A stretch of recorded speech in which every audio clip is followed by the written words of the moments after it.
So I'm Agatha. I'm a research associate in Maria von Korf's lab in Düsseldorf, Germany. And today it's a great pleasure for me to welcome you all and also to introduce Aleš Pecinka. Aleš graduated at the IPK in Gatersleben, followed by a postdoc at the Gregor Mendel Institute for Molecular Plant Biology in Vienna, and afterwards he moved to the Max Planck Institute for Plant Breeding Research in Germany, where he became a research group leader and where I also met Aleš when I did my PhD for a fruitful collaboration. Aleš then went to the Czech Academy of Sciences in Czech Republic, where he is now an associate professor and group leader at the Center of Plant Structural and Functional Genomics of the Institute of Experimental Botany.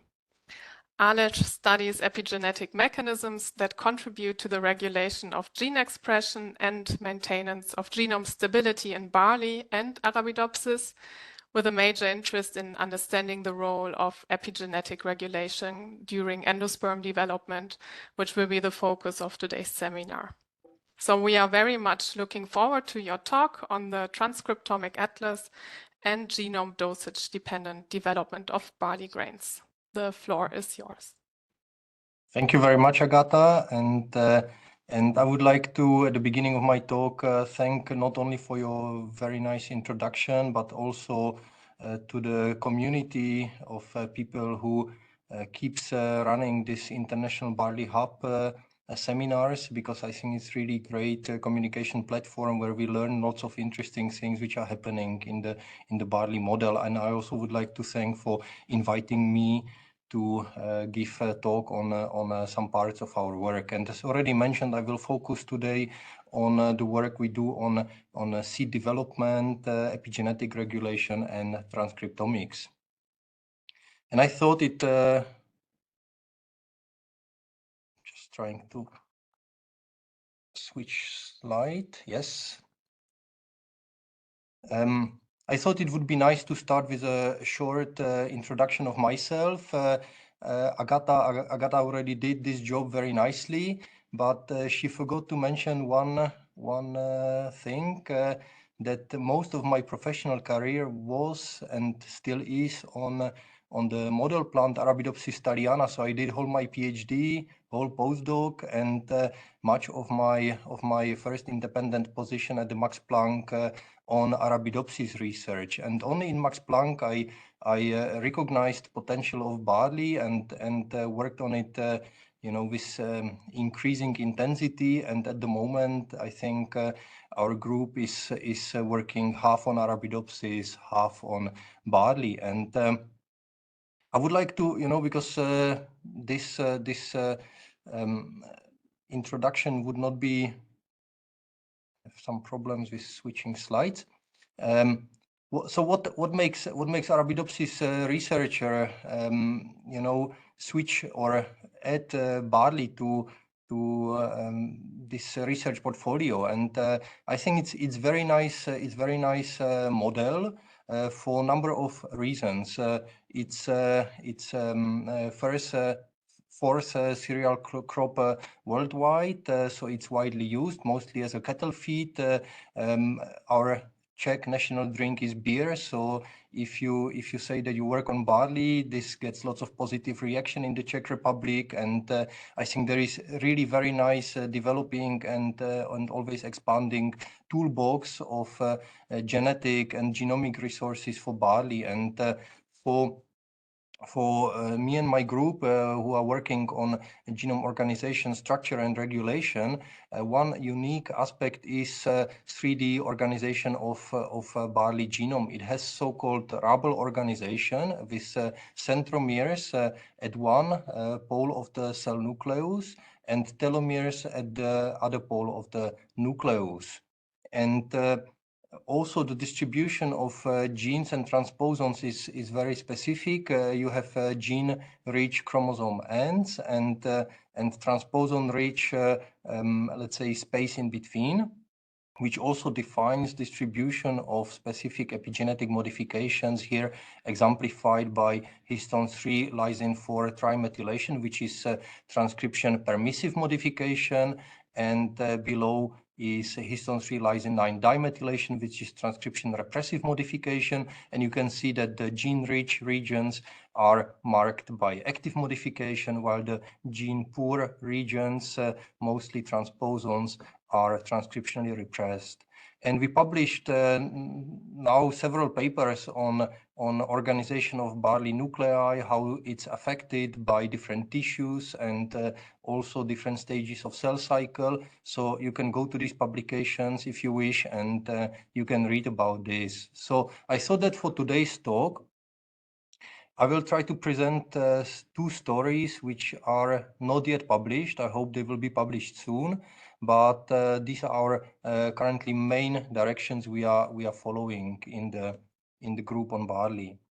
And the long project which we have for now, really for a number of years, we have worked on, was developing transcriptomic atlas of barley grains.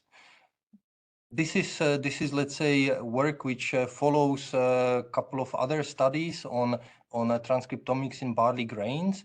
But these studies, they are, let's say, thanks to development of genomic resources, barley genome annotation, assembly, and so on. They are now outdated, and I would say we have so far the most comprehensive data on the barley grain development and its transcriptomes.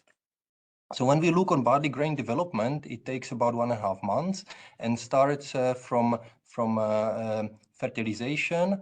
Then at least the endosperm develops through the syncytial phase, which is one giant, let's say, cell with containing huge vacuole and many nuclei which are pushed to the cell walls. Then at later stage, there is cellularization happening, accumulation of storage products. This is associated with increase in grain weight. And in the final stage of maturation and desiccation, the weight of the grain reduces again. So if we look on barley grain, it consists of three main, let's say, parts. They have different origin and also different function. Embryo consists of let's say, fusion of one sperm cell with the egg cell. So it's a diploid tissue which has one maternal, one paternal genome. Then we have endosperm, which appears by fusion of one sperm cell or sperm nucleus and central cell nucleus. So endosperm is a triploid, has two maternal genomes and one paternal genome, and is the main nutritious part of the seed, both for germinating embryo and also for our use. And then we have seed maternal tissues, which include pericarp and seed coats. And this is tissue of purely maternal origin and has mostly protective functions. So with PhD student in my group, Martin Kovacic, we decided that we would like to look more closely on the transcription, let's say, signatures of these three major seed compartments. So Martin started isolating those tissues at the different stages of seed development. And we quickly realized that this is technically quite challenging. We had lots of contamination, and isolating some of these parts, such as the syncytial endosperm, which is liquid, is very challenging. So we succeeded thanks to, let's say, good hands and combination quality control, which was based on flow cytometry. So Martin always manually isolated those seed maternal tissues, endosperm and embryo, and for each sample, he performed not only RNA isolation for further RNA sequencing, but also took part of the sample and measured ploidy of this sample. And in case we would have contamination from endosperm in seed maternal tissue, for example, because endosperm is triploid, we would see triploid nuclei in flow cytometry. And so on. If we would have embryo contaminated with endosperm, then we would, of course, see another peak of endosperm also here on this flow cytometric measurements. We are not able to control contamination of seed maternal tissues and embryo with respect to each other, but these tissues are usually well separable in these preparations. So with this, we managed to isolate different compartments of barley grains in high purity. And we performed sequencing of the seed maternal tissues, endosperm and embryo at 4, 8, 16, 24, and 32 days after pollination. Unfortunately, we were not able to get 32 days after pollination seed maternal tissues because this is already dry and no RNA could be isolated from it. And 4 days after pollination, embryo was too challenging for manual isolation. It was the size of this embryo is about 200 microns, so very difficult to get. So with these samples, we did RNA sequencing, and on the right side, you can see sample clustering. All tissues are clustering nicely, or samples from all tissues are clustering nicely with respect to where they come from, and also at what day after pollination they were isolated. And the only exception is 4 days after pollination endosperm, which clusters on its own. So it has very specific, very different transcriptome from any other seed sample.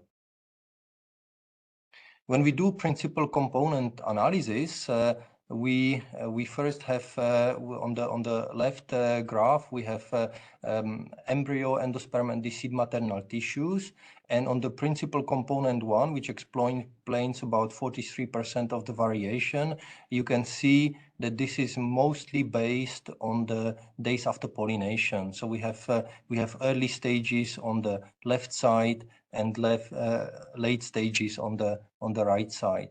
The second component was based on the tissues itself, and when we combine it with older RNA sequencing data from different barley tissues, which was published in the Nature paper in 2012, we can see that grain transcriptomes are really unique. We have here embryo going out of the cloud, let's say, of the somatic tissues, then seed maternal tissues, and very, very different endosperm.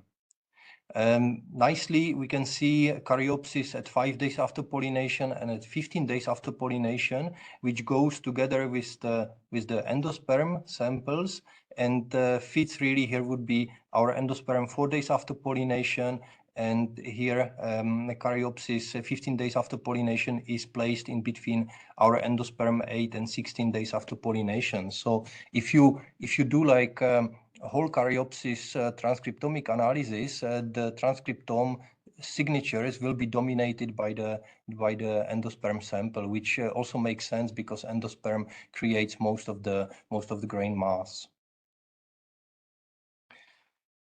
Then we looked on the strengths of the expression, and here on these box plots you can see that the median expression of endosperm is about half compared to both embryo and seed maternal tissue. So when we look on the typical endosperm genes, and in all tissues there is some about 30,000 to 35,000 genes expressed. Most of these endosperm genes are going to be expressed lowly. This can be visualized also by looking at the lowest expressed genes. So they have non-zero values, but are expressed typically less than 1 transcript per million. And unique genes in endosperm make about 25% of this whole sample. On the other hand, if we look on the genes which are highest expressed, meaning that they have more than 1,000 transcripts per million, again, endosperm is very special. We have 50% of the genes with transcripts per million higher than 1,000 come from endosperm. So endosperm genes are either very lowly expressed, but then there is certain class which is expressed very high, and these genes, not surprising, are associated with storage compound accumulation, because this is very active process in endosperm tissues. We can also look on unique sets of genes expressed in individual time points. So in 8 days after pollination versus 4 days, 8 or 16 versus 8 days, and so on, or combinations of those different time points. So this gives us idea which genes might be, and how many might be expressed at different time points after development. This is example for endosperm, but we have analogous data for embryo and seed maternal tissues. And by looking at the function of these genes, we can find out different geoterm categories of genes which either increase their expression over the time in the seed or decrease its expression. So we have examples of different categories which are connected to stem cell differentiation, accumulation of storage compounds, or epigenetic processes such as DNA methylation.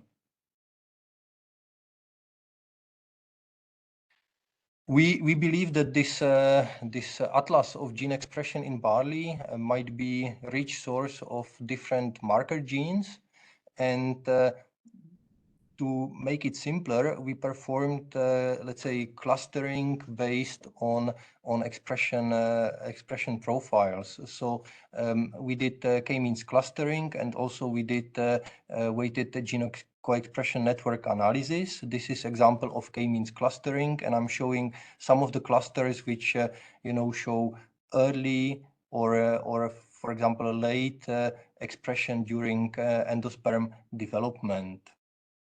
There is more of these clusters, so in case you would be interested to find genes which are expressed at, let's say, 24 and 32 days after pollination, one can go to this respective cluster and get typically set of several hundreds or even thousands of candidates which could be analyzed. Other way around, if you have your candidate and you would like to know how is it expressed, this can be found to which cluster does it belong, and this can help understanding function and regulation of these candidates. I have one example here shown. This is gene called gibberellic acid insensitive. So it's a hormone signaling gene. It was in the cluster 2, so showing early expression in endosperm and then later going down. We know that Arabidopsis homologue of this GAI gene is restricting cell proliferation and expansion, and Arabidopsis mutants are defective in primary seed dormancy and germination. So to get a little bit more insight on the expression of this gene in barley grains, we performed RNA in situ hybridization, and indeed we could see nice signal in the syncytial endosperm. So the intensely stained part is syncytial endosperm. This corresponds with the early expression because this is 4 days after pollination. Interestingly, when we did some control hybridization at later stages, such as 16 days after pollination, we could still find a signal of this GAI gene, and it was located to subaleuron layer. So here would be testa, aleuron, and the subaleuron layer where we have RNA in situ hybridization signal. And this again might be connected with restraining cell proliferation and expansion. So it might be the expression in the subaleuron layer might be limiting either division of the aleuron cells or somehow controlling central star or this subaleuron layer division. In this study, we generated several different resources. One of them is a list of or overview of barley transcription factors. And we also looked how over those different expression clusters, how these transcription factors, which of them might be enriched, which might be typical for different processes. So this slide is a little bit difficult to understand, but I will try to guide you through. So it's based on weighted gene co-expression network analysis, which is also clustering different genes based on their expression profiles. And when we got these clusters of genes, we then looked what are typical motifs in the promoters of genes in individual clusters.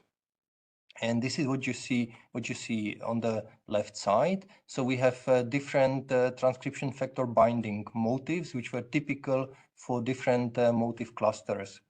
And we can see enrichment or percent of collection of these motifs over different embryo, endosperm, and seed maternal tissue developmental stages. So I will focus on this cluster 9, which you can see was enriched at embryo cluster 3 and endosperm cluster 4.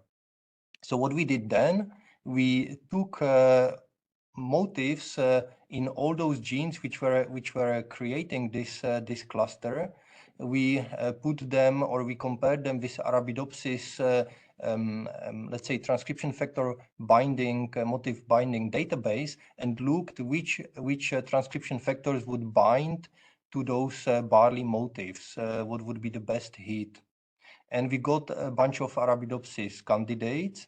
And then we did yet another step. We looked for barley homologs of those Arabidopsis transcription factors. This is on the right side, and also looked on their expression in our transcriptomic data. So you can see that we indeed find a number of barley homologs to Arabidopsis transcription factor motifs, which show expression at different stages of grain development. And I will continue with one example. And this is gene which is characterized in barley. It's called PBF. It stands for prolamine binding factor. It's also known as lysine 3 gene. This gene or its mutants are known to have problem with endosperm filling, and also the mutants have increased size of the embryo. So this gene indeed is associated with let's say barley grain development. However, when we look on our transcriptomic data, specifically for this PBF gene, we see expression purely in endosperm and no expression at all in embryo. So which makes this let's say phenotype in embryo a little bit puzzling. We don't understand it so far completely, but I just want to say how one can work, or show how one can work with our data. We looked what would be the closest homologs of this PBF gene, and indeed, there is close homolog, which is homolog to Arabidopsis dov6. PBF is also homolog to Arabidopsis dov6. And when we look on the barley dov6, this shows expression in the embryo. So one possibility is that there is somehow partially redundant function, or let's say that dov6 is a small family, and some of these factors regulate embryo and some maybe more endosperm development. These nice pictures which you see here, this is one of the resources we also created in course of this study. So we in collaboration with lab of Nick Provart at the University of Toronto, Canada, we make our seed transcriptomes publicly accessible through the ePlant website. And this is live since yesterday. So if after the seminar, you are interested to have a look on the expression of your favorite barley gene in kind of format which is easily accessible also for biologists, then you are welcome to do so. Another resource which we, as a epigeneticist, were missing was somehow list or collection of barley nuclear proteins, because at the end we are interested to understand how barley nuclei are organized, epigenetically regulated, and how the chromatin is assembled and maintained in barley. However, the annotation of barley we have at the moment is let's say lagging behind some more developed models such as Arabidopsis or maize. So we thought it would be nice to create list of barley nuclear proteins. And we again went back to Arabidopsis and used a list of about 1,600 Arabidopsis nuclear proteins, which was published by lab of Arp Schnitker from University of Hamburg some years back. And this list even contains subcategories of genes involved in chromatin regulation, cell cycle, DNA damage repair, and replication. And what we did, we performed blasts, then a selection based on protein similarity, based on a protein length, and so on. So we did some thresholding, manual curation, and with this we got list. It's still a little bit working version, but if some of you would be seriously interested, we are willing to share it. We got list of about 2,000 barley homologs of those Arabidopsis genes, and I will show you a few examples how these data look like and how they can be used. One nice group which is always good to test at the very beginning are histones. So we found about 188 histone genes in the current assembly and annotation of the barley genome. And vast majority of these histones is expressed to some extent in barley seed development.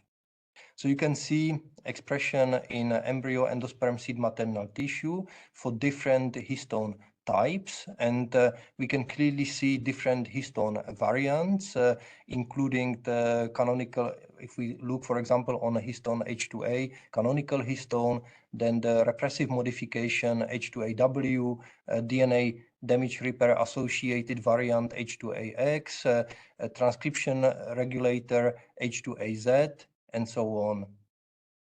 Very nice is that we can see also in barley a newly discovered H2B variant. It's called H2BS. It was found by a lab of Fred Berger from GMI Vienna. And I would like to show what is so interesting on this histone variant on the e-plant pictures on the right side. So the canonical histones are usually expressed at coordination with cell cycle. So the more DNA replication, the more cell division you have, the higher is the expression. And therefore, we have typically histones activated or highly active in the earliest stages of organ development. And this is the same for seeds. So here we have H2B canonical variant, which is highly expressed in young endosperm and young embryos. This H2BS variant is different in a way that it becomes more and more expressed with later stages of seed development. So you can see that it's specific to embryo and is highly expressed, the highest expressed at 24 days after pollination. At 32, it goes a little bit down again. The function of this histone variant is currently unknown. And I would like to, so we are analyzing this data in much more detail, but I would like to show you one more example, which is polycomb repressive complex 2. This is evolutionary highly conserved, let's say, epigenetic silencing complex, which was found initially in Drosophila. Polycomb comes from appearance of extra combs on the let's say front legs of Drosophila, which should not be there. And this complex consists of 4 core subunits. All those 4 subunits are found in plants. And what is the function of this complex? It methylates histone 3 lysine 27 position by adding third methyl group. And by this trimethylation, the originally active chromatin becomes repressed, and the genes become silent. And polycomb repressive 2 complex is one of the main, let's say, regulators of gene expression, of gene silencing in plants. In Arabidopsis, we know we have 3 variants of this complex. They differ by certain subunits. And one of these complexes is involved in a transition from embryonic to somatic stage. Another one, very famous, is regulating or is responding to vernalization.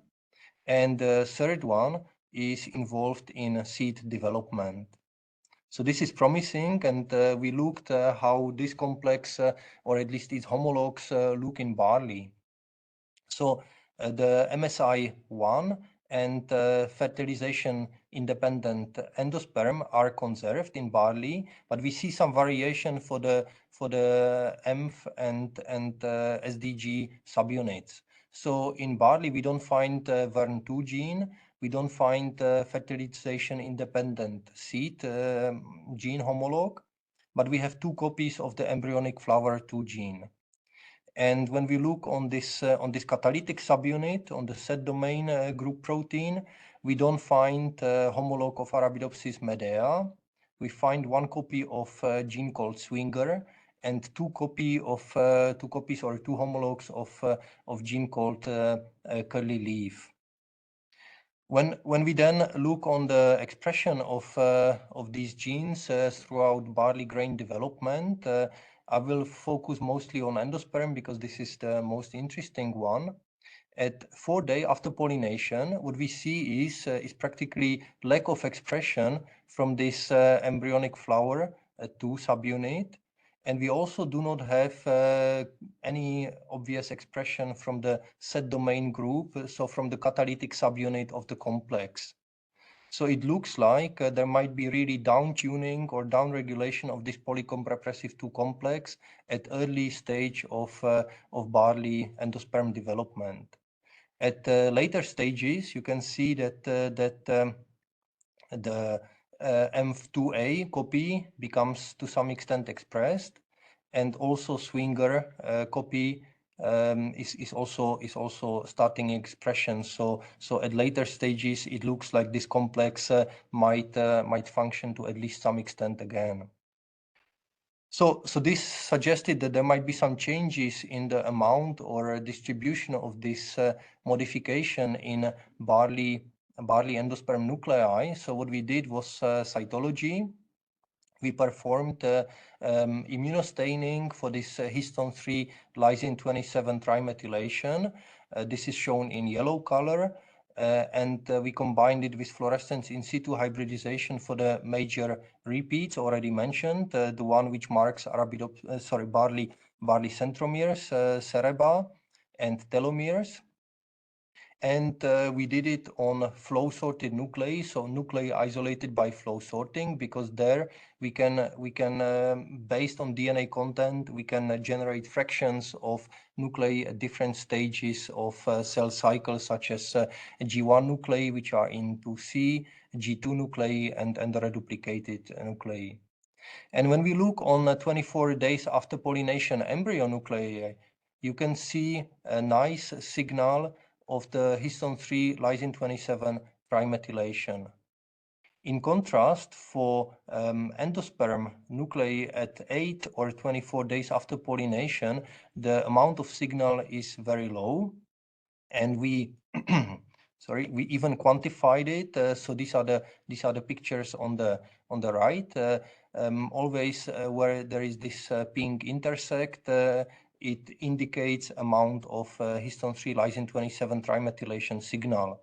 And what you can see is that there is decreasing amount of the signal with increasing ploidy and age of the endosperm nuclei.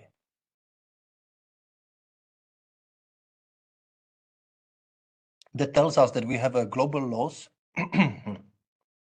of histone 3 lysine 27 trimethylation in barley endosperm. Then we wanted to look or find if there is some genes in barley endosperm which would be controlled by this histone 3 lysine 27 trimethylation. And we used our own RNA sequencing data and also chip sequencing data and RNA sequencing data for leaves. So there was expression of genes in leaves and chip sequencing, so detection of histone 3 lysine 27 trimethylation in those leaves or shoots.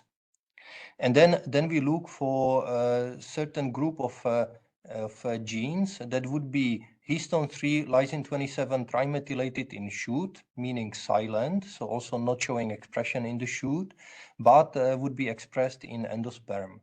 And we found about 1,500 candidates. You can see one such candidate from the integrated genome viewer.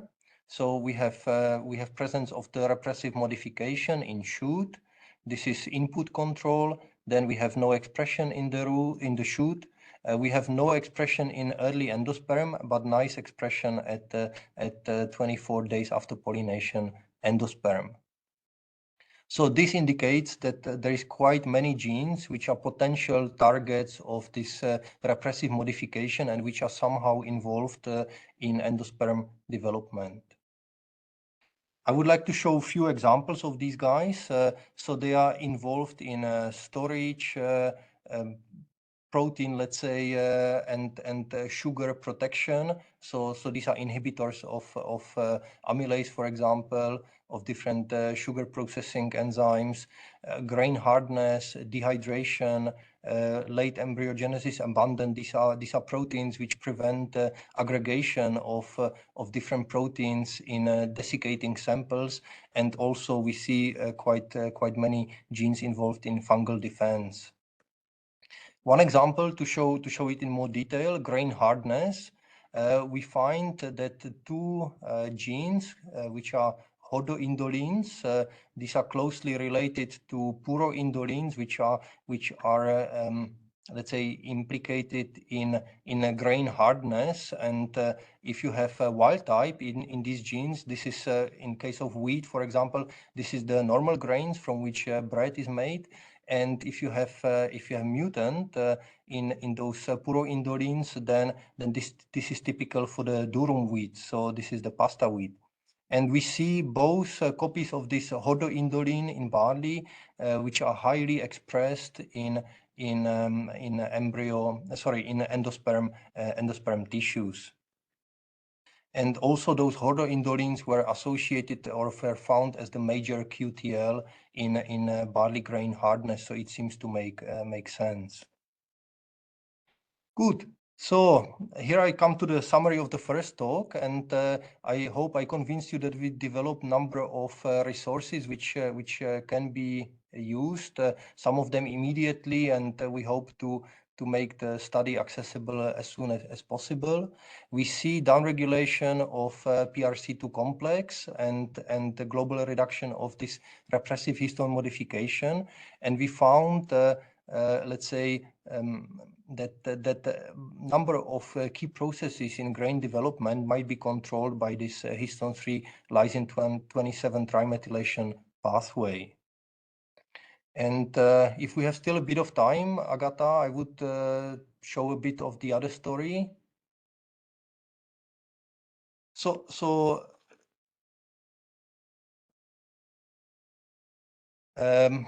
if we look on the other story,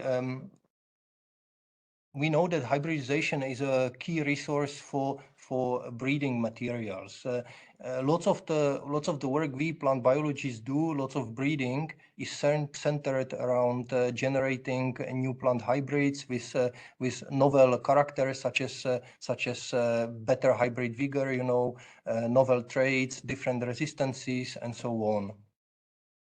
And obtaining stable hybrids is sometimes a tricky issue because there is lots of hybridization barriers. If you hybridize two closely related strains, it might be quite simple. But if you go to like more distantly related, let's say subspecies, species, even sometimes within one species, different strains might have compromised hybridization capability. You have to pass through the hybridization barriers, which might be pre-zygotic and also post-zygotic, so post-fertilization. And in the second part, which I would like to show you at least briefly, we focus on the inviability of the hybrids. And to demonstrate it on plants, I took example from a Brassicaceae family, which is Capsella species, Capsella rubella and Capsella grandiflora. And these are two species which are relatively closely related, but if you hybridize them, you get seeds which are aborted.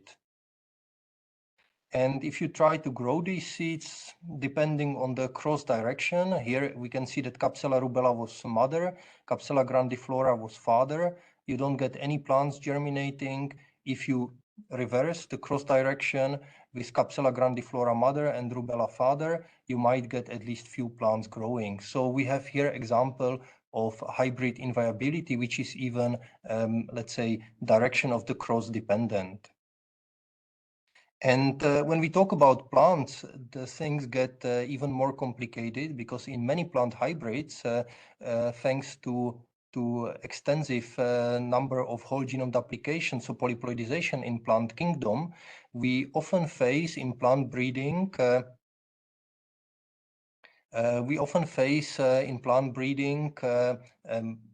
let's say combinations of different ploidies, of different number of chromosomes. One nice example is wheat, which had initially two diploid parents, and then the tetraploid allotetraploid hybridized with diploid parent, and this gave rise to the current hexaploid bread wheat.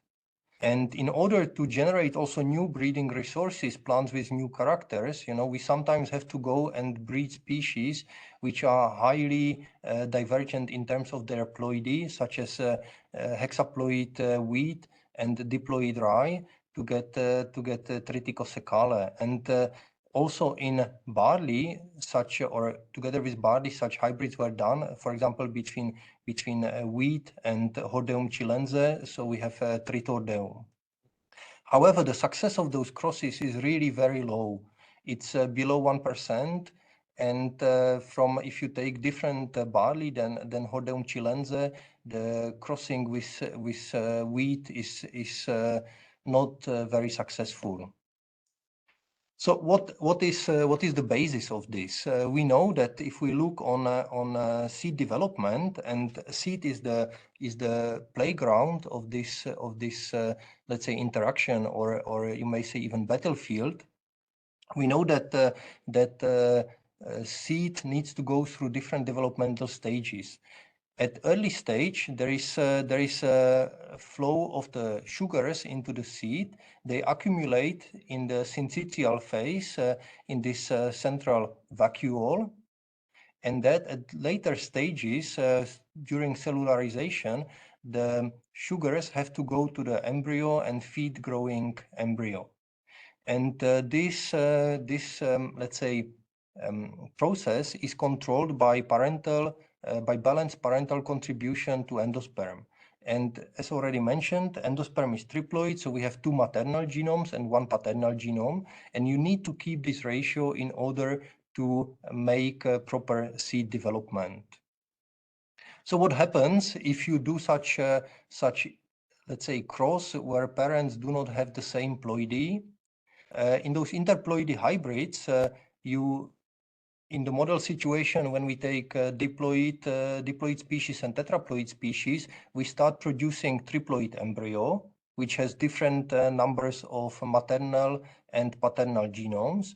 And then we start producing unequal endosperms. If we take a tetraploid mother and pollinate it with diploid father, we end up with pentaploid endosperm having 4 maternal genomes and 1 paternal genome.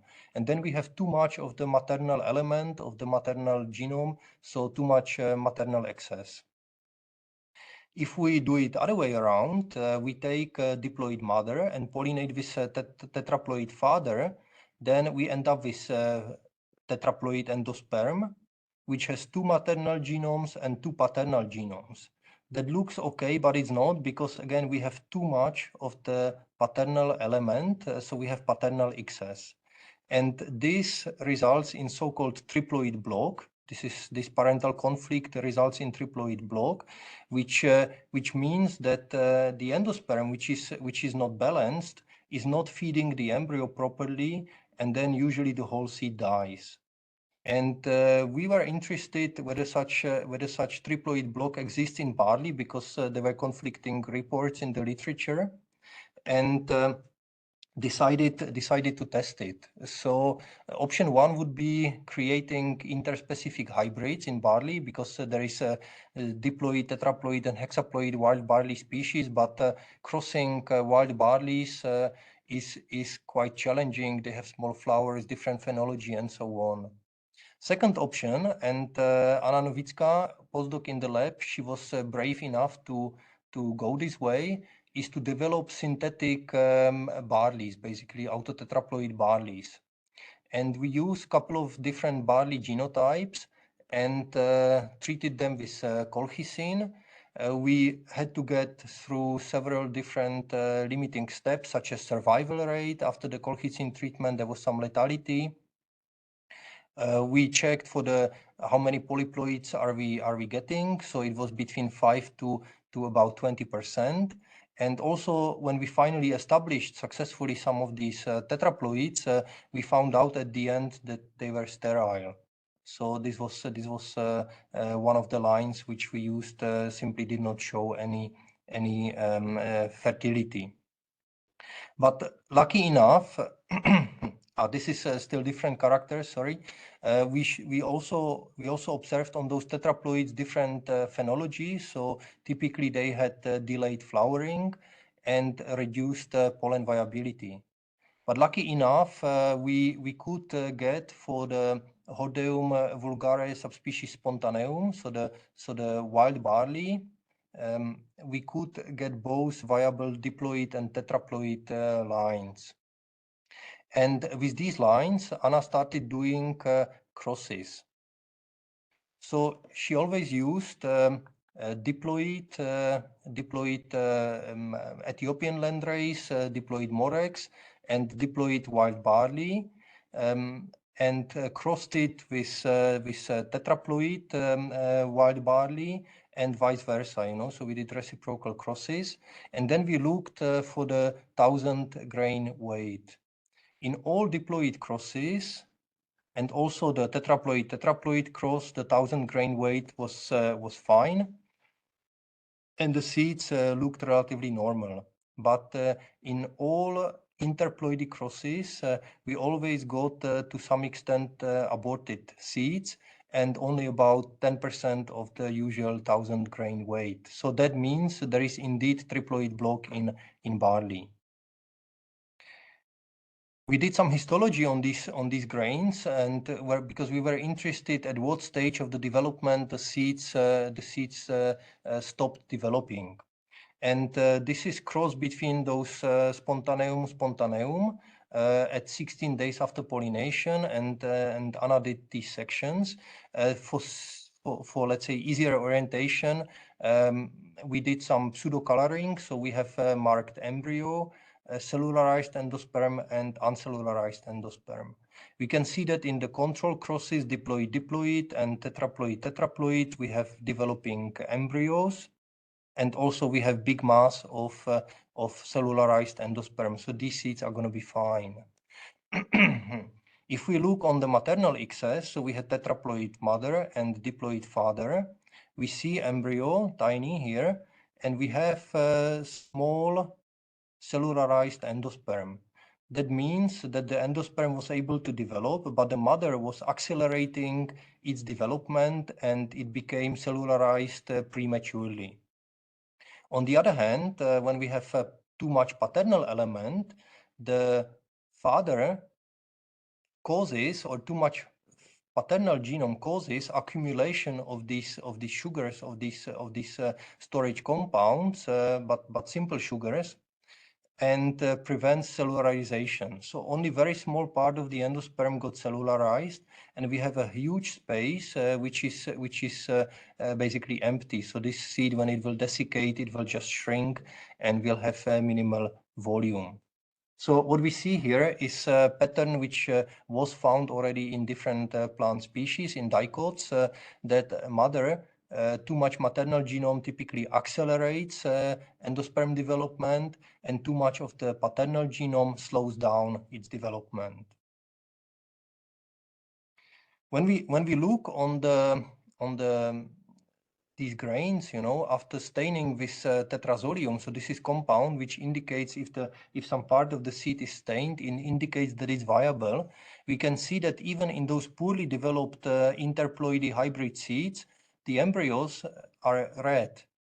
So in principle, they are viable. They should be alive, and endosperm is preventing their survival and germination maybe.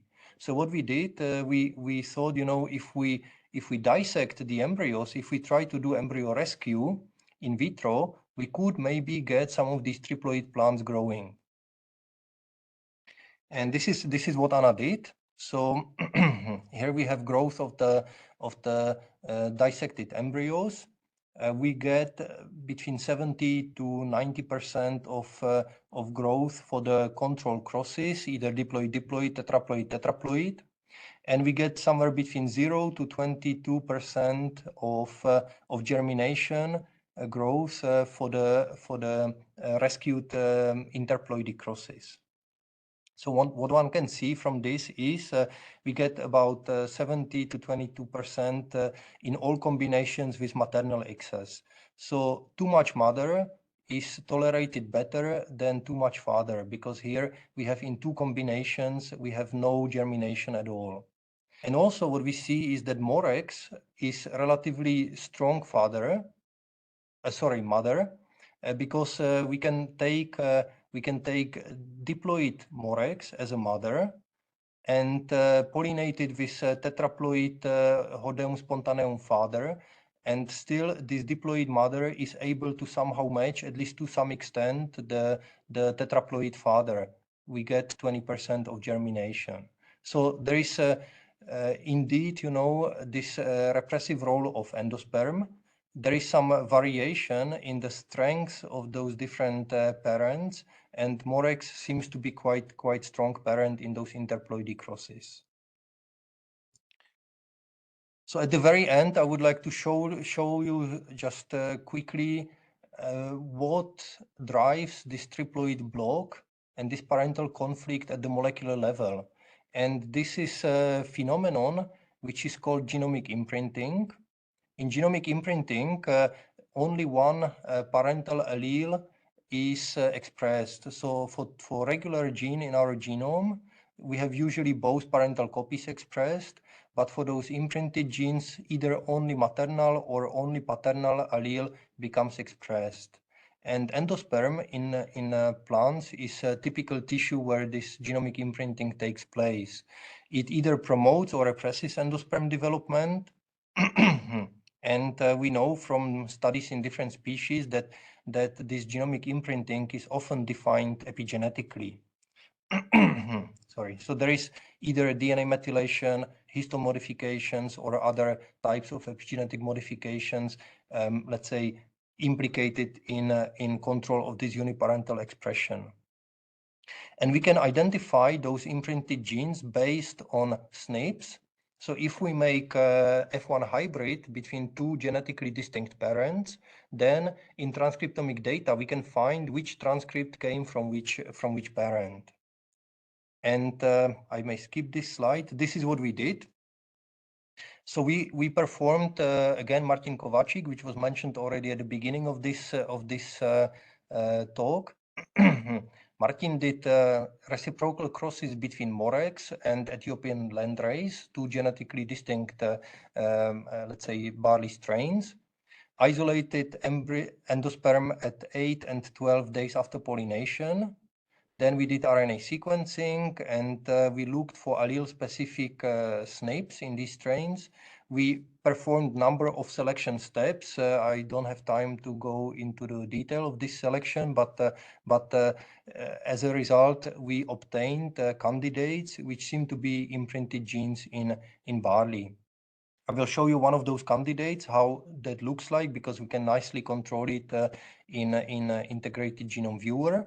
So we are using Morex version 3 genome, and we map those reads from reciprocal crosses onto this reference genome.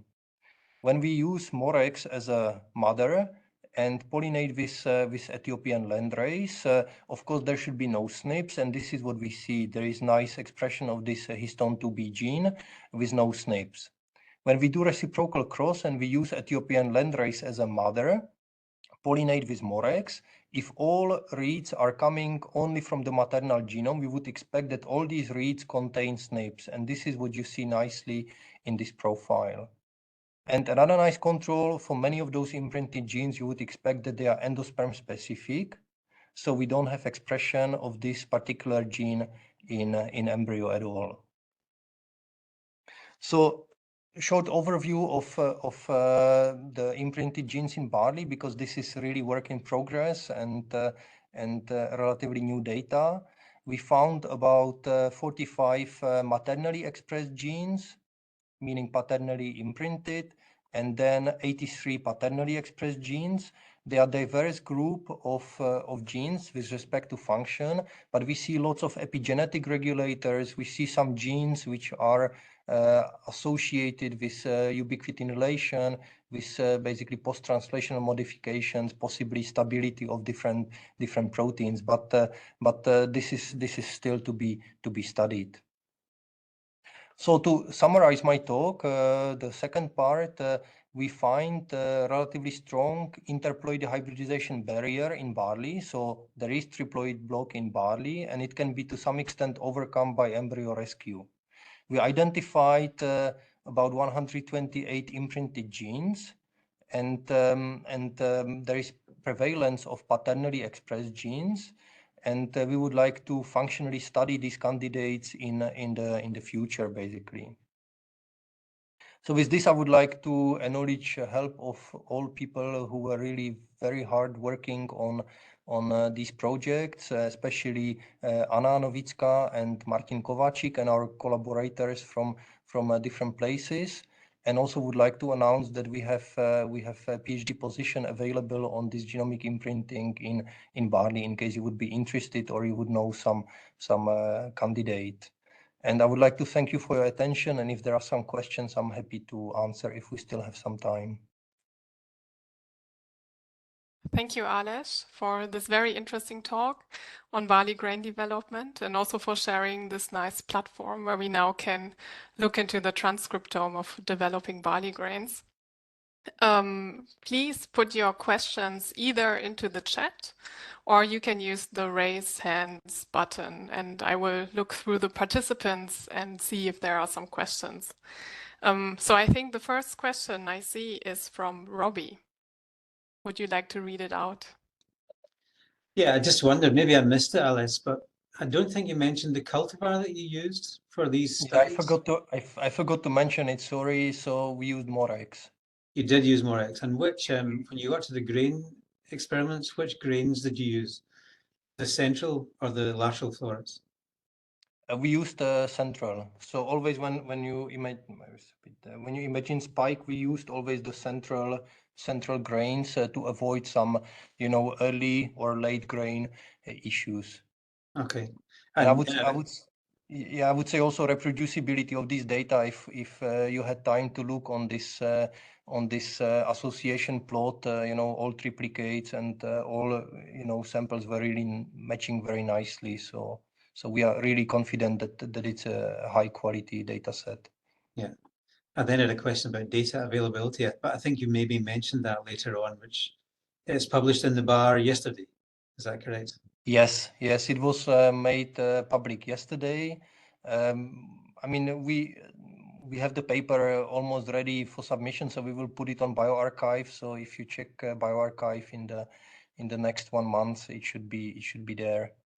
Okay, thank you. Nice talk, by the way. Yeah, and also the whole RNA-seq data, the raw data will be available through Geo. It's already submitted in case someone would be, in rush somehow, would like to use them straight away. We are happy to share, author access link. No, it's a great resource, I think. Well done. It's fabulous. Thank you. Maybe I have a short follow-up question. So you've used Morex. I was wondering, do you think that this transcriptome, what you see, is conserved between other cultivars as well? And maybe it's also nice to look into embryo transcriptomes from other cultivars and maybe compare also why some of them are transformable and regenerate plants for transformation and some of them don't. Right. So there are certainly differences. We have seen this in those crosses in the second project when we did reciprocal crosses between Morex and Ethiopian landrace. So part of the selection pipeline is that we have to sort out, what is genotype specific expression and not genomic imprinting.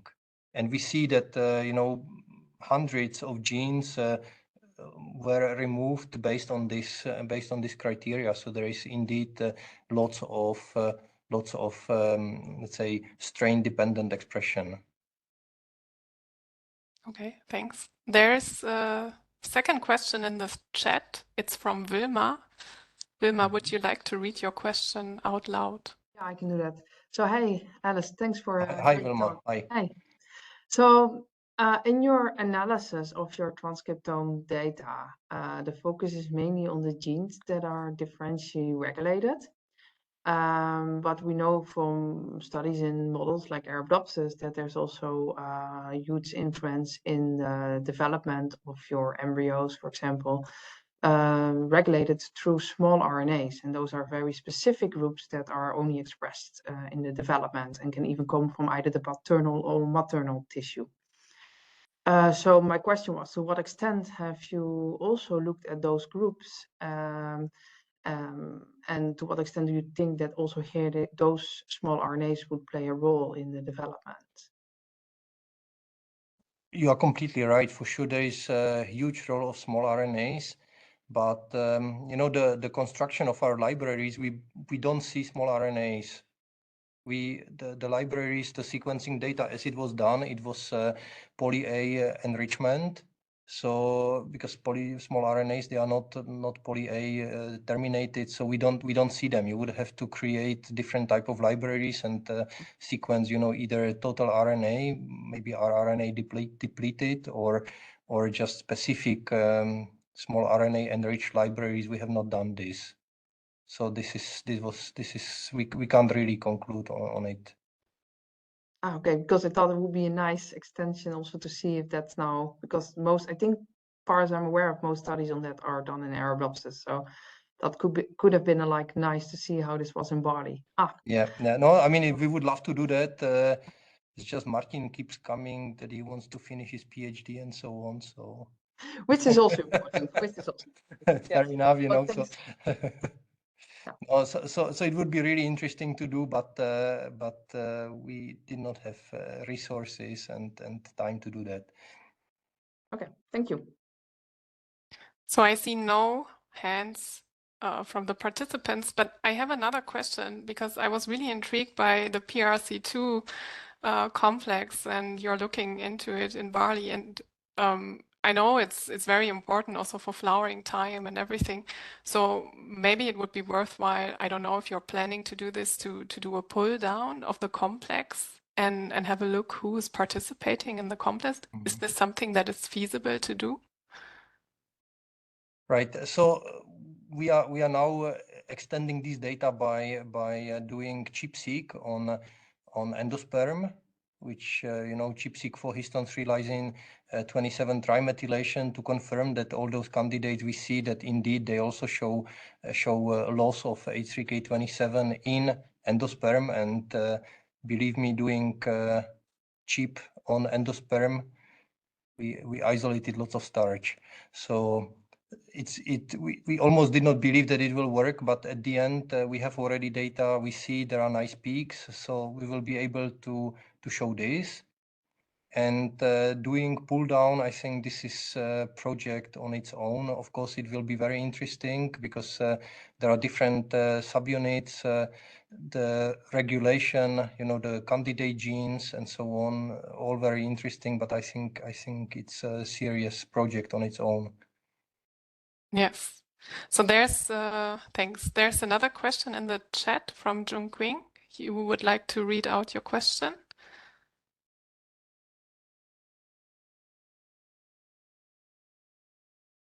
If not, maybe I just do it. So the question is, does any of the survived barley hybrids show hybrid vigor? Does genomic imprinting play a role in hybrid vigor? The second part of the question, I do not know if it plays a role in hybrid vigor. In the triploid hybrids which we see, they have usually worse phenotype than the diploid or tetraploid parents. So they survive, but certainly they are not performing better.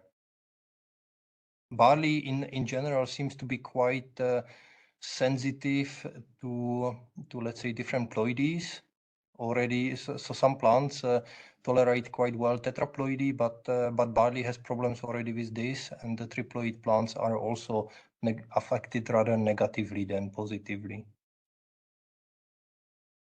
Okay, thanks. Mm-hmm. There's another question from Ali.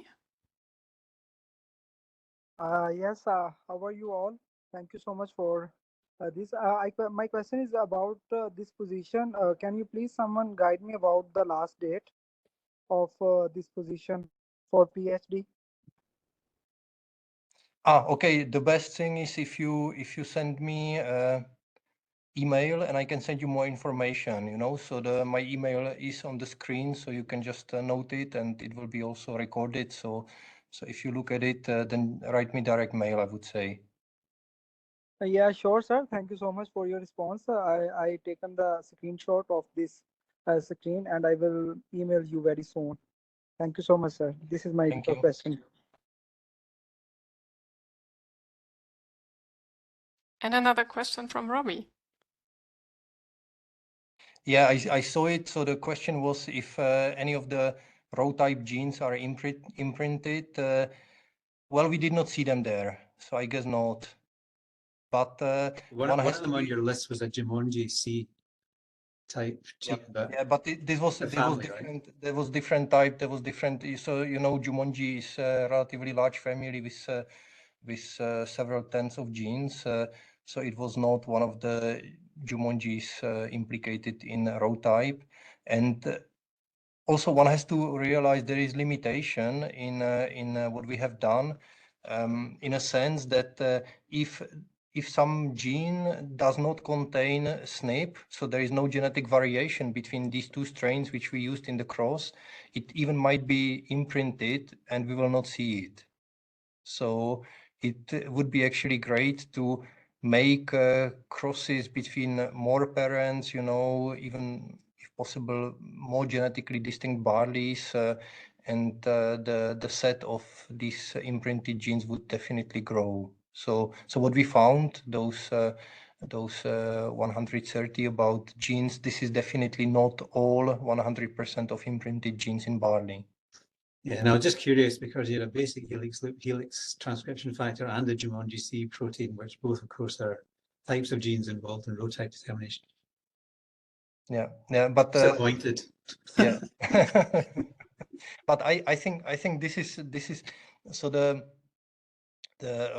row type determination is relatively far from you know, from endosperm. So really, I think the plants, they want to resolve this in endosperm.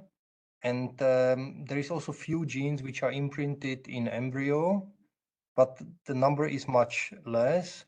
And then when you switch to soma, where the row type determination happens, there are practically no imprinted genes. Or, I mean, they are there, but the imprinting does not play a role there. And sometimes it can be evolutionary close copies which acquire certain cis-regulatory elements in their promoters, and this can make them imprinted, you know, so there can be maybe, I would have to look, you know, how closely related is this one, but it did not come as one of the VRS genes, this Jumonji. Thank you. Yeah. Okay, so I see there are no further questions nor raised hands. Probably everyone is already browsing the expression browser with their favorite genes. So I guess I would like to thank you again. That was very fantastic. Yeah, hope to see you at the next Barley meetings then. Hope so. Thank you very much. Thank you for invitation and for wonderful, you know, questions. And I'm happy to discuss in future. And also we are happy to share the resources we have generated with the community. Thanks a lot. Perfect. Thank you. Thanks.